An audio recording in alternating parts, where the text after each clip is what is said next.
Well, hello. So I'm in Nairobi, Kenya right now, actually at the Nairobi Arboretum, which is actually really awesome. It's kind of expensive to bring a camera inside. It's like $20 to bring your camera in, but just like coming in without is about 50 cents. So it's a very cheap, very cool place, very relaxing. There's not like a whole ton of people here, and the people that are here are just like just hanging out, like taking naps and stuff like that, having picnics. It's pretty awesome. And what's great is that there's all sorts of crazy trees growing everywhere. I don't really have much of an internet connection though, so I don't really see myself being able to eat any of the things here, but I'll keep a lookout. But what I am going to eat are some things that I found at the market today. I went to City Park Hawkers, or City Park Market, which is fantastic. It's a lot of vendors, like traditional kind of like wet market, but unfortunately I didn't see anything I haven't had before. So what I want to do today is review some of the more common varieties of fruit that we get around the world, bananas.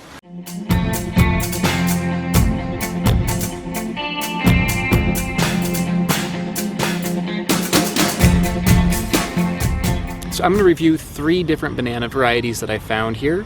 First one is pretty exciting. I believe this is actually a Gros Michel banana. I might be wrong. They called it something else. They called it a Kampala banana, I think. But what makes me think it's a Gros Michel is that it's like ridgy and just kind of like the shape of it. It reminds me of the one that I had in Borneo a while back. I also have this one here. This they sold under a different name. They called this a sweet banana. Or actually, they call this a big sweet banana. And I don't think I've ever seen one like this before. It looks like if you took a Cavendish banana and you just kind of like bloated it. Does not match up with the Gros Michel. They are, I believe, 2 different bananas. Finally, I've got these little ones. These were also called sweet banana, according to the vendors. I found that a lot of the bananas here, people just call it sweet banana, even though they seem to be different varieties. So what can you do? You can't, it's kind of hard to tell. So I'm going to start with the little one. And by the way, this place is overloaded with monkeys. There's monkeys everywhere. So I actually sat down and tried to make a review, and I just got swarmed by like 10 monkeys. And I had to run away. I don't see any monkeys around right now, so hopefully I'll be able to make this review without getting attacked. Because monkeys are mean. I know they're adorable, but they're mean and they will steal from you. Okay, so let's give it a try.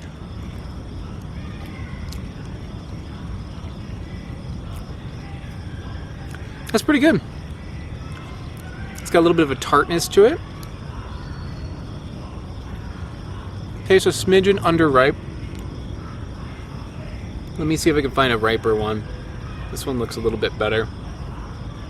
The vendor said that these are ready to eat now, but they taste a little bit, that one tastes a little starchy.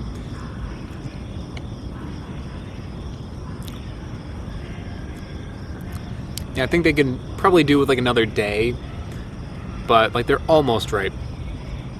The flavor's good. It's got like a little hint of like a berry flavor. Maybe a little bit like a strawberry kind of taste. It's got the tartness of a strawberry.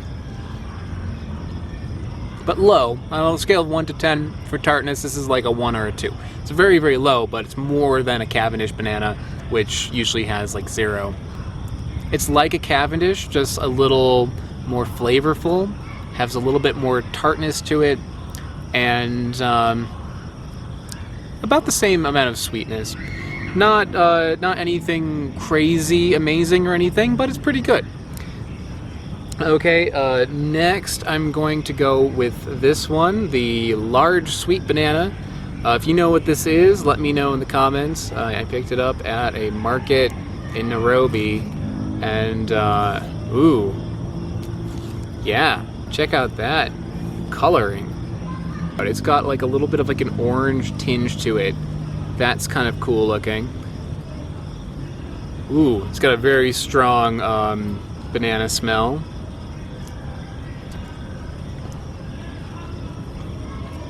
Orange on the inside too. That's really, really good. It tastes like a It tastes like a Cavendish banana, but if you tweaked it, if you made it sweeter, this isn't really tart. It's got like maybe a 1 out of 10.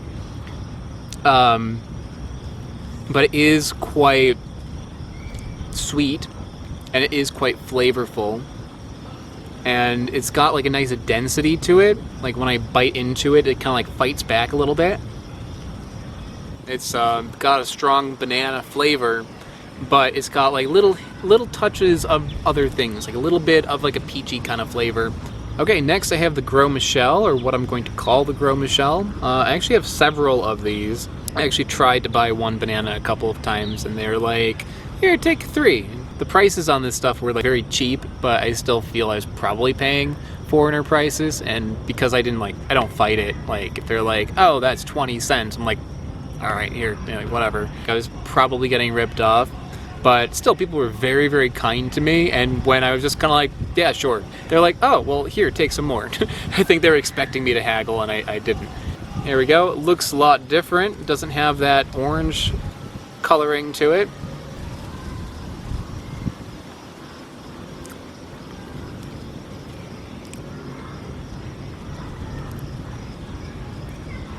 This actually might be something else. I don't know if this is a Gros Michel or not. It's very different. It's got the texture of a boiled potato. It's very, very soft and a little bit pasty. Kind of dry. That's weird. If you're noticing like all this noise, there's a group of people doing something over there. I have no idea what it is. So, yeah, apologize for that. It's a little bit stronger than a Cavendish. It's got more flavor. But the most noticeable thing about it is just that texture. You can see in there, like, but it appears to be kind of pasty looking. That's pretty interesting. I've had bananas with pasty texture to it before. The stick banana, which I had in Japan, was like that, but not as much as this. When you bite into it, it does not fight you. It just kind of like melts. I think my favorite one, it's really distracting. My favorite banana is the one that was orange on the inside. Next, I would go with the baby bananas that I have here, or the sweet bananas. They're good. That little tartness is good. I think if they were a little riper, they'd be even better. But they do have a nice flavor to them. And then finally, I'd go with the one that I'm calling the Gros Michel, that I think it is probably a Gros Michel banana. It's not bad. It's just that texture is like a little odd. I prefer one that's juicier. I really like the texture of the one that is orange on the inside. The flavor on all of these is like pretty decent, but that orange one had the best flavor and the best texture to it. Okay, so I think that's all I have to say about these bananas, so I will see you next time. Bye-bye.